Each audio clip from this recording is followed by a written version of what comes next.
NFL teams have become too reliant on the superstar quarterback.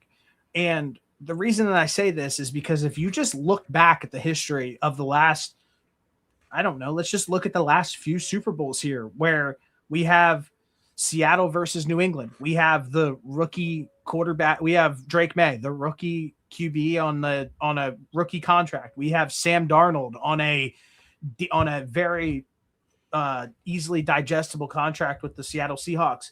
We have the Eagles laying the smackdown on the Kansas City Chiefs, where you look revisionist history with Jalen Hurts. Jalen Hurts isn't very good. And then you continue to look at this where if you even go to San Francisco over the last 5 years, if San Francisco was ever able to get over the hump, look at who they had at quarterback. They had somebody who was in the 7th round with Brock Purdy. They had Jimmy Garoppolo before that, and he played in a Super Bowl as well. And really what it comes down to is there's going to be something that stems from this because I think that the people that you can really look back to all of this and say is like San Fran could have potentially been like the innovators of this in a way. They just never won the big game, but they were always solid year after year. But their focus was just, we have a guy who is good enough at quarterback, but we are going to worry about having this like nasty roster surrounding him on offense and defense. Yeah. And I think they even started it before Brock Purdy. Like, I don't know off the top of my head what Jimmy Garoppolo's contract looked like, but if I had to guess, it was probably relatively friendly, right? And that was something that this was something that I think we're gonna start to see more and more of, at least like the smart front offices, right? Like, I think that the model moving forward is going to be, can you get in a quarterback with, I think it's going to be two things. I think it's going to be a younger rookie quarterback or a inexpensive guy that has had maybe a couple stops along the way or just hasn't necessarily found a home yet. I think it's almost harder to win a Super Bowl with one of the top 5 best quarterbacks in the NFL at this point, because those front offices almost rely on those guys at the quarterback position to do entirely too much, that it kind of takes away from the rest of the construction of their roster. Teams nowadays with the top 5 guys are thinking, hey, we have this great talent at quarterback. He can make up for our inefficiencies elsewhere. And aside from Patrick Mahomes, we've really seen that that's kind of the opposite as to the way to win football games in the NFL. I do have an argument against that. And I do want to also, before we get into that, I want to shout out the Eagles, because I said that the 49ers originated it. The Eagles revolutionized it, where they were able to trade away. They take Jalen Hurts in the 2nd round. They trade away Carson Wentz for a haul, which he just wasn't worth at the time. And then they figured everything out from there. So the Eagles revolutionized this idea. And this is what I have written down here. And this echoes based off of what you said. I think the first thing that we're going to see is there's 3 things. And the first thing is the reclamation quarterback project. And you alluded to this. Can you draft a quarterback later on in the draft, or can you find a quarterback who underperformed at another team and getting them to a new scenery and seeing if you can get more out of them? Where could this go wrong? And I want to hear what you think about this. This forces the team to actually flex their front office muscles to ensure a strong roster. Also, being smart with your coaching hires to make sure that they are developing the young talent that you're drafting and bringing in, and also making sure that you have the right scheme around the quarterback to exemplify his game and not show off his deficiencies. I mean, I think that's spot on. I think what we will end up seeing as like the argument to that is like, these front office, not all of these front offices are as forward thinking or as smart as the Eagles or the Seahawks. Like, the Eagles and the Seahawks have two of the best front offices in the NFL. And in order to do those things that you mentioned, i.e., build a great roster around your quarterback, make sure you have the right coaching hire. You got to make sure that you have the right guys in the front office that recognize the type of quarterback that they're bringing in. What are the strengths of this guy? What are the weaknesses of this guy? Where are we at with the cap? And I think there's a lot of things that go into it, but if you have the right people in your front office, this is something that you can do. And I think that there might be more teams out there that are capable of it outside of Philadelphia and Seattle. I just don't think that they've quite realized that this is the new method. This is a method that you can be successful in. I do want to hit on two more things here, because I do think that secretly teams have realized this, but not totally. And the two other ways that I want to go into it, just because there's so much history, the Super Bowls that have been played forever. It's been like, it's been Peyton Manning, Patrick Mahomes, Tom Brady, and that's it pretty much. So you go into it, and I have written down here the Tom Brady method, taking a pay cut for acquiring potential premier talent. And I pulled an article from Business Insider that showed his career earnings versus potential earnings, and he left about $60 million on the table. And I think that, like, you reach a point with when you're a quarterback and you're one of these top quarterbacks, like if you're like Josh Allen, if you're Trevor Lawrence. I said this about Brock Purdy going into the season when he was due for a big contract. I was just like, if you're Brock Purdy, you were making $700,000 over like the first like few years of your career. Why don't you just make $125 million instead of $250 million and just continue to have this nasty team around you and be successful in San Francisco forever? Luckily, they have a really damn good coach in San Francisco who's able to figure a lot of things out. So maybe that's a poor excuse. Maybe they'll always be good. But I think at some point we'll watch that roster deteriorate around Brock Purdy. And I think at some point you might point back to that contract. So I think that, like, why not, if you are one of these top end talents, why would you not sit there and take, if you're a quarterback, you watch a lot of guys play very, very long careers with their teams. Matt Stafford's played forever. Tom Brady played forever. Aaron Rodgers played forever before this like bounce around shit that he's been doing. Ben Roethlisberger, Patrick Mahomes, like these guys have played for so long. If things are working out at the team that you're at, you'll play there forever. So why not sit there and just be like, you know what? Like, I might take fucking $15 less million. I'm going to make it back. If I'm really good, if I'm really good at football, I'm going to make that money back somewhere. And at a point, like, if you're worth $100 million, I mean, I'm not worth $100 million. I'm not worth $1 million. Like, I'm not like, so I feel like this is like, if it was me personally, I'm taking a pay cut to have the best possible roster around me because I want to like actually win.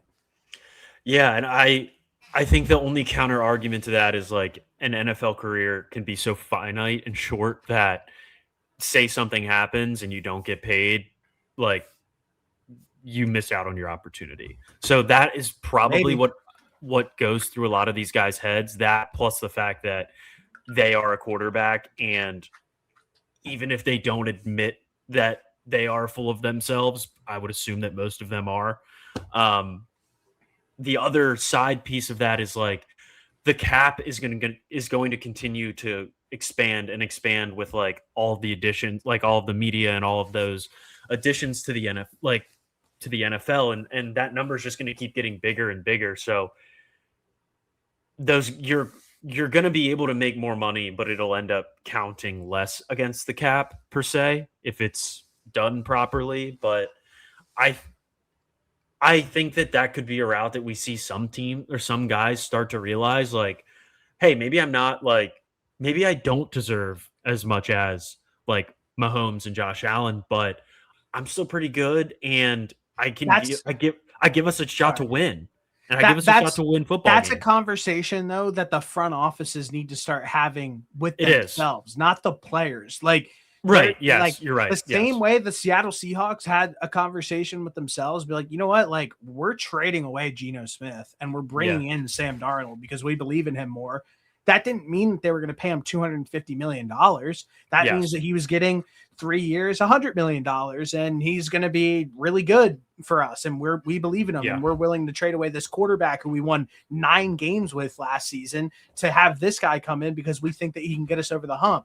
And I think that's where teams need to start to realize, it's like, why are we paying these guys $250 million who have never even won a playoff game for us? Like, it doesn't make much sense. I feel like you should get that top of the line money if you're reaching certain heights. Like, I think of like a Lamar Jackson, where it's like Lamar, and I've said this a million times, so I know that you've heard this. If Lamar plays a full season without injury, he wins an MVP. If he he's clearly worth that money if he's healthy. And then like the opposite side of that is just like, look at all of the quarterbacks who are just on like really crazy deals who haven't done anything. Kyler Murray, Tua, people could say Trevor Lawrence, but I think that he kind of bounced back this past year. I mean, there's so many guys. Kirk Cousins. There's so many guys. Kirk Cousins is like one of the highest earners ever at the quarterback position, and he's done nothing. So it's just like, you have to, I think the front offices need to finally take a stand and really try to sell their quarterbacks and their teams on these ideas, because you have to stop shelling out this type of cash to these players. And if you want to be really good, you have to look at your guys in the face, and there has to be that mutual trust and understanding that you will put that quarterback in the best possible position to win. And if you're not doing that, then like, you know what, it is what it is. Take the $250 million and roll with it. But you have to trust that you have to have that mutual respect with the front office and quarterback and everybody. So it's got to be one big ecosystem. Yeah, and I think that's where the disconnect lies, where it's like, well, if I'm a new guy going into this organization, how do I really feel about them? And I think if you're Sam Darnold and you see the Seahawks coming and calling your phone or your agent's phone, whatever, I think there has to be a understanding of, this is a really, really good organization in Seattle. One that, truthfully, I think needs to be talked about more. I think that they're one of the best organizations in the NFL, and they don't get talked about it nearly enough like that.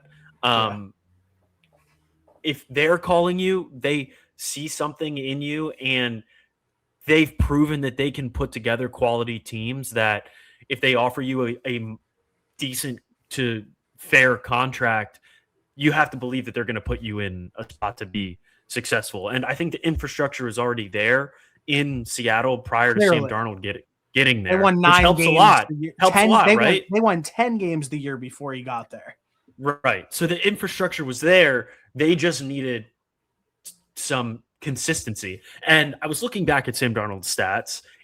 It's not like he was just playing at like a game manager level this season. Like, he was playing at a pretty freaking high level for majority of the year. And he led the league in turnovers. He also led the league in passing yards. Yeah, it's crazy. So, like, it wasn't like he was going out there and just turning around and handing it off to Kenneth Walker and Charbonnet all season. Like, they did ask him to make some throws and make some plays, and he did do some really good things for them this season, and it was at a team-friendly deal. And I think that more teams need to look at this method as, okay, we can build around a guy, and we don't need to sell our soul to the quarterback position, is what it ultimately comes down to. You shouldn't. And if you just look at the last few Super Bowls, and I know Patrick Mahomes re-up for a massive deal, but the last method that I have here on the list is the Chiefs method with Patrick Mahomes. They faced a crossroads with Tyreek Hill where he was due for a massive payday. And instead of paying Tyreek Hill and strapping the roster all around him, they traded him to the Dolphins for a haul and bet on their front office to draft talent and find undervalued players and get them on cheaper contracts. And I know that you can look back on that now and be like, it's not working. Like, it did work though. They won multiple Super Bowls. Shit, they almost went 3 straight.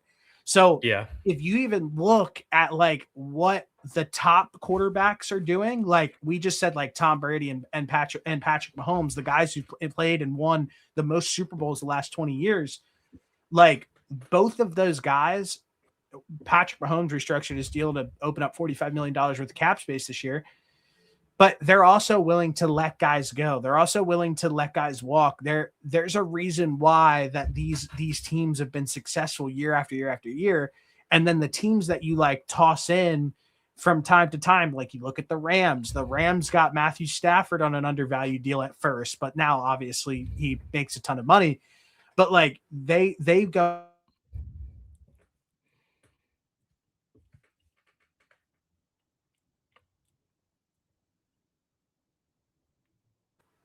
they go and win a Super Bowl with an undervalued Matt Stafford. The idea has always been alive in ways, you know what I mean? Where it's like, yeah, Brady taking pay cuts, then like a team that's like stacked, like, you know what I mean? With a decent quarterback will go ahead and win.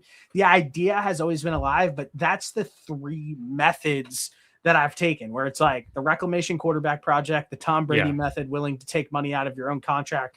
And then lastly, if you're one of these premier teams and you have a premier player that's up for contract at a position that is, and the Seahawks are facing that this offseason. They just had their fucking running back pretty much win them every playoff game and win Super Bowl MVP, and they're going to let him walk. So I saw they're going to franchise tag him. I saw that they weren't going to franchise tag him. That's what I personally saw. Okay. Either way. They're going to let him walk. Decision to make either way. Yeah, I saw that they're going to let him walk. He might get franchise tagged, and that's a tough decision that they're going to have to make because they're going to have to pay other players. Tyreek Woolen, they're going to have to let Tyreek Woolen walk. There's going to be guys that were core parts of this Super Bowl run that are going to go walk right out the door, and that's where it's like, can you even, let's say if you do it with Kenneth Walker, can you tag and trade him? Can you do this, that, and the third? Like, is that a possibility? Probably. Can you get assets for players that you have in your building?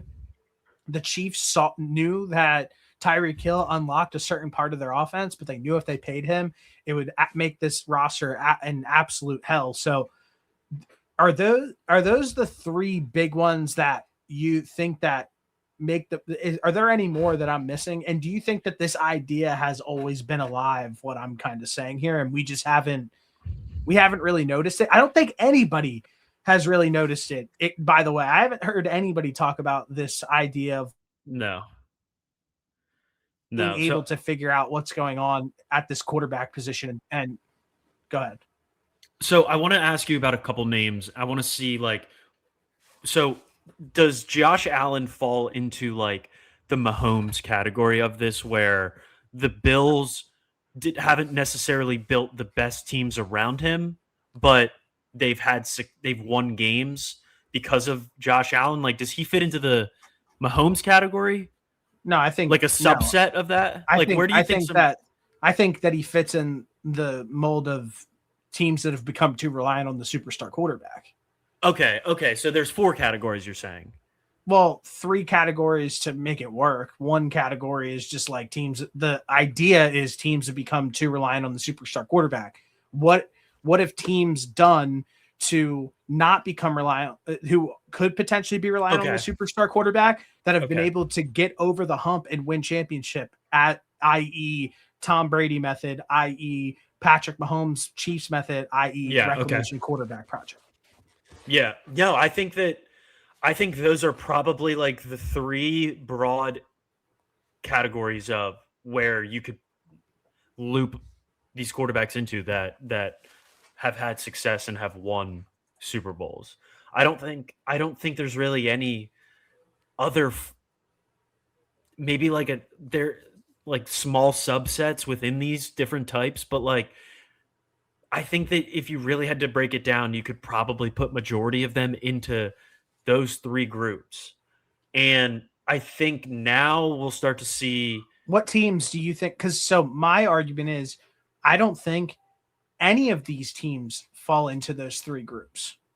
I think probably 95% of the teams in the NFL don't fit into those 3 groups. And those three groups are the ones that we've seen be most successful in winning a Super Bowl over the last 25 years. Oh yeah, I'm saying that those are the three groups that it seems like are most likely to lead you to the most success.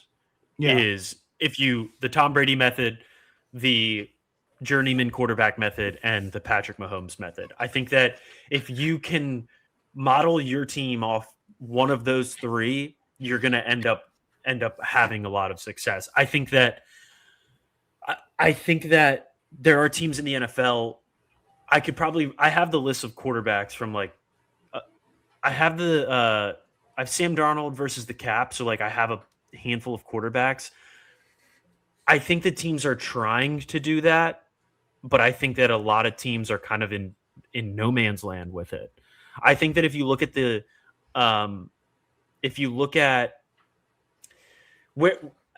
Lions, I think they're kind of trying to go with like the journeyman, although they might have overpaid a tad for Jared Goff. But I think their DNA is we're going to try to put as much talent around Jared Goff as we physically can because we know that he is inefficient. That is the idea. They fit into, and this isn't like that's the reclamation quarterback project. This is like the same thing as like the Niners. You know what I mean? Where it's like, yes, they haven't been able to get over the hump, but they've been literally right there and they would fit under that mold. So yeah, there are teams that do fit that mold. I think a lot of teams are that, especially teams that sit at the bottom of the league.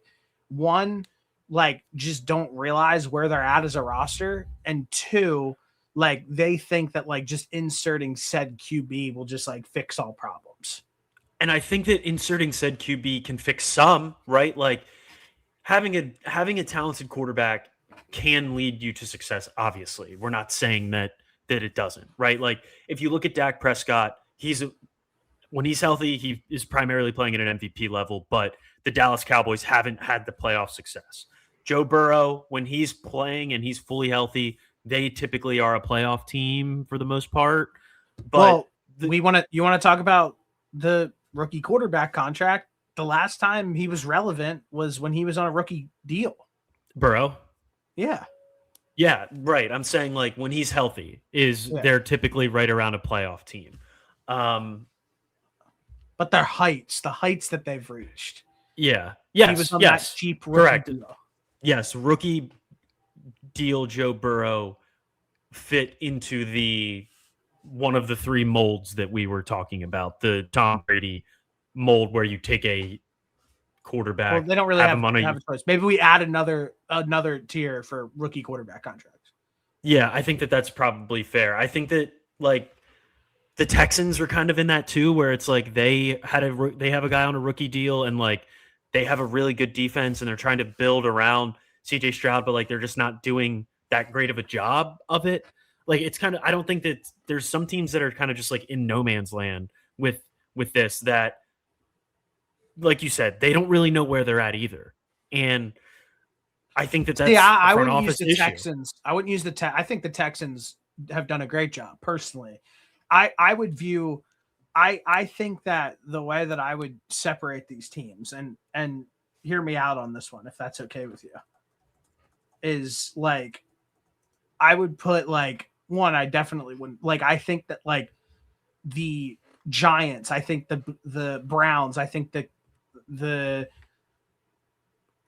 New Orleans, I think is probably going to be in that spot. Miami, Atlanta, like those teams are going to be in the Cardinals, the Jets, like those teams actually don't have like any plan like currently with their roster. The Commanders, they just have the rookie quarterback, but that's it. The Indianapolis, like no man's the Indianapolis Colts, they're in no man's land. I think that I would probably I actually have something about that. The Indianapolis Colts were so close to being in the journeyman quarterback. Like that's where they were like about to walk through the door, and it's just not going to happen moving forward because we saw how Daniel Jones played, and when he was healthy, he played really well. That is exactly the type of guy that was in the Sam Darnold situation where it's like he could never really put it together. He went somewhere new. He got some decent talent around him, and he started to play a little bit better, which is exactly what happened to Sam Darnold. But can't even remember what injury Daniel Jones had, but like that is no longer, that's no longer going to be his pathway. So, and now the idea is probably Kyler Murray is probably the next guy on the list who is like going to go to a new team, and let's see if it works out. I do want to ask you, because this is something that you brought up that sparked this entire thing, is let's address the most important areas of the roster, because I think that you feel a certain way about these things. This is how I rank them, and then I want to hear what you have to think. I have O-line, D-line, edge, and I just have like the trenches all in one. The Philadelphia Eagles method, pretty much. Yeah. Quarterback, after that, secondary, because if you can have an elite secondary, I just feel like it's dangerous. And I probably would switch this. I'd probably put running game and then secondary. And then I have wide receivers, because it feels like there's so many great wide receivers in every single NFL draft. It's insane. You could get anybody really to play a wide receiver at a comparable level. And then after wide receiver, I have everything else, like linebacker, you know what I mean? Like, all right. So front four and front five on offense and defense, quarterback. See, part of me, I think I agree with you putting running game and then secondary, but I think there's a really strong case that that they're interchangeable. I think that like the margin for error for either one, like I think that you could flip either one, and I wouldn't disagree with you. Could you? My question for you is, can you get around having a weak secondary with an elite edge rush, or a weaker secondary with an elite edge rush? Absolutely. Yes. Can you have a decent run game with a bad front four?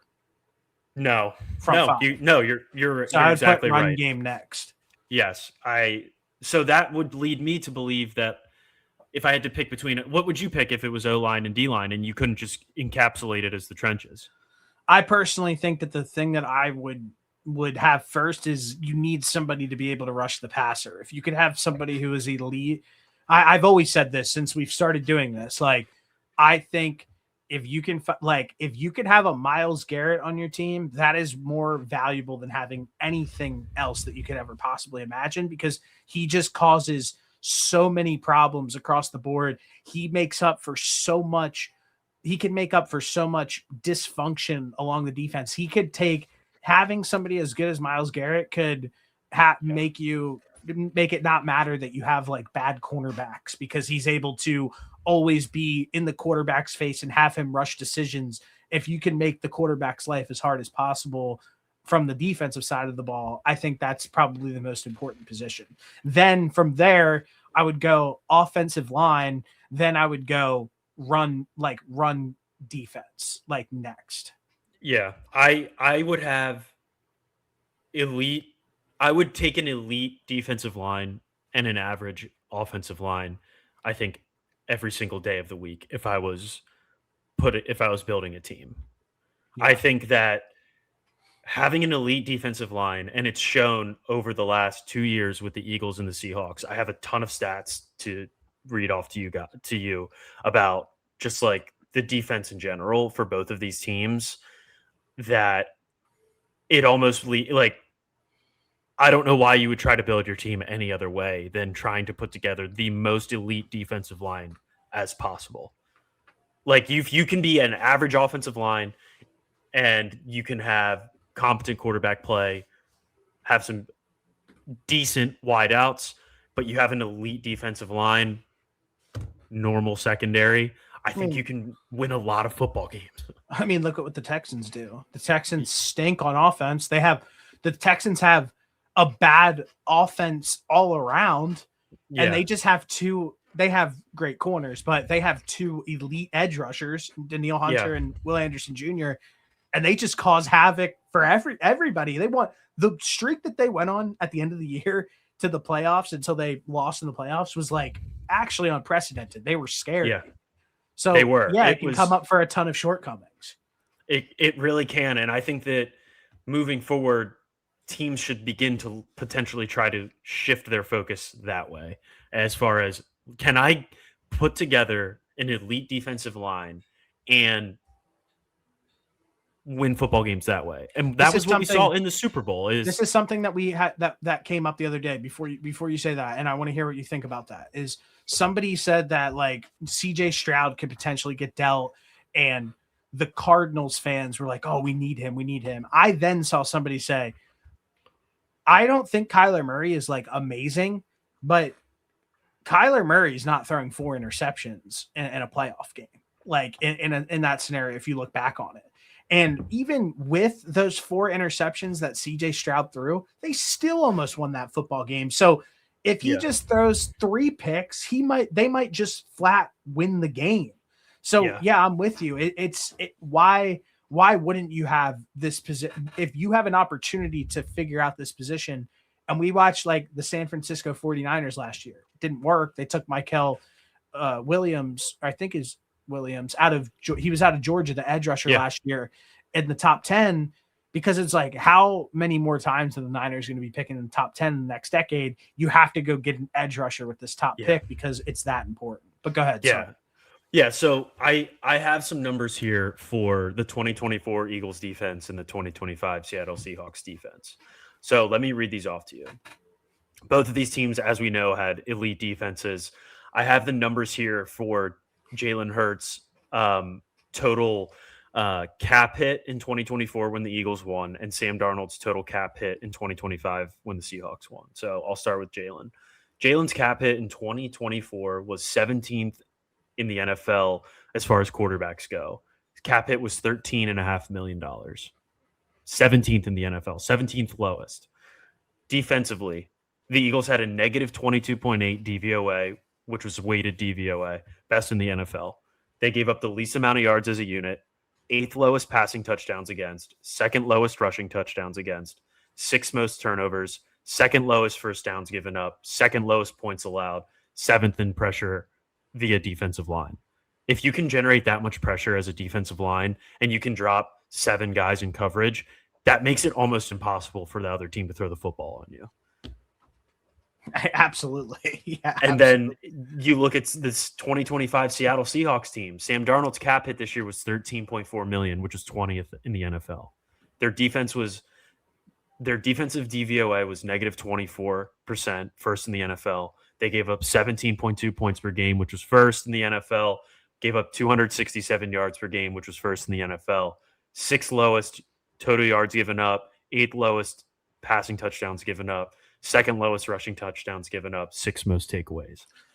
Top 10 this was the across the board that I made in the beginning of the year when we were screaming at each other, when I said this is what's most important, is that the teams that finish amongst the top every single year have an absolutely disgusting defense.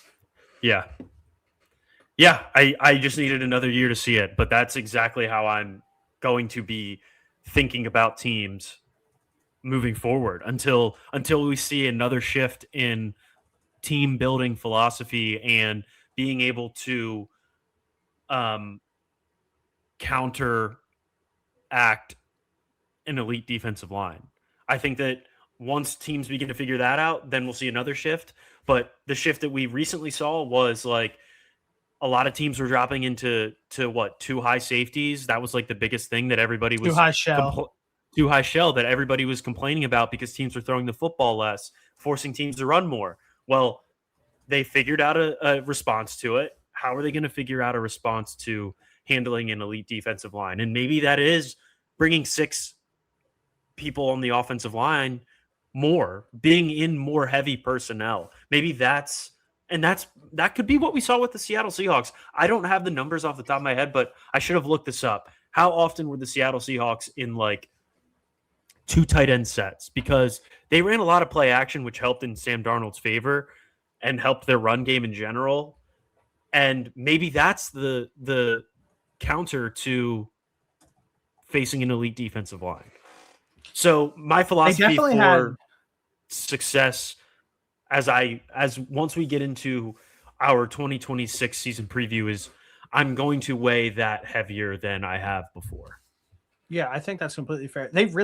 I just think that like underratedly, like looking back on this, like I texted this, like thinking back to like me, like just being out on the Seattle Seahawks when the year before I picked them to win the division. I was like, they're going to be one of the best teams in the NFL. And then like, for some reason, I just like was like, they stink now. And like, you just look at this roster. It's like Sam Darnold, Kenneth Walker, Zach Charbonnet. And then look at their wide receiving court: Jackson Smith-Njigba, Cooper Kupp, Rashid Shaheed. Rashid Shaheed was a midseason ad that was just perfect. Then you look at their tight ends: AJ Barner, Arroyo, Eric Sarber. Like, I'm like, bro, what? Like, yeah. And then like the O-line and then the defense, we already talked about it and all that. Like, it's just so funny that I was so like fired up about the Seattle Seahawks 2 years ago, and then they're better going into this season. And I like talked myself like out of them completely. I don't know what happened there. I think you maybe got too caught up in the Sam Darnold like choke job at the end of the year. Maybe. I mean, it was completely fair to be like not thrilled about them based off of seeing one really good year out of Sam Darnold. Nobody thought that he was going to put together as sharp of a season as he did this year. So it's fair that you were out on them, but like, we got to show a ton of respect to their coaching staff and that defense, because they got it right on that side of the football. And I'm drawing a blank on the offensive coordinator. Kubiak had Sam Darnold just like humming, pinpoint throughout the season. So I don't know. I'm going to consider the defensive side of the football a little bit more moving forward, especially that defensive line. And I think we have to monitor the Seahawks because, like you said, they are going to have to make some tough decisions on who they want to pay and who's going to come and who's going to go. But for the most part, I like the infrastructure of this team. I like this coaching staff. I don't know if who's their OC. They haven't announced a new OC yet, have they? I don't know off the top of my head. But as long as McDonald's in their coaching, that defense is going to be really strong. They're going to just be good in general. I think they're going to be they're going to be a really good team, and that shouldn't be a surprise. And that was a conversation that me and you had of why teams have gotten too far away from the superstar, from focusing on just having that superstar quarterback and not building up that elite roster. So let's focus on who has the most elite rosters across the board this year. I just spit it. Good girl, we're getting paper as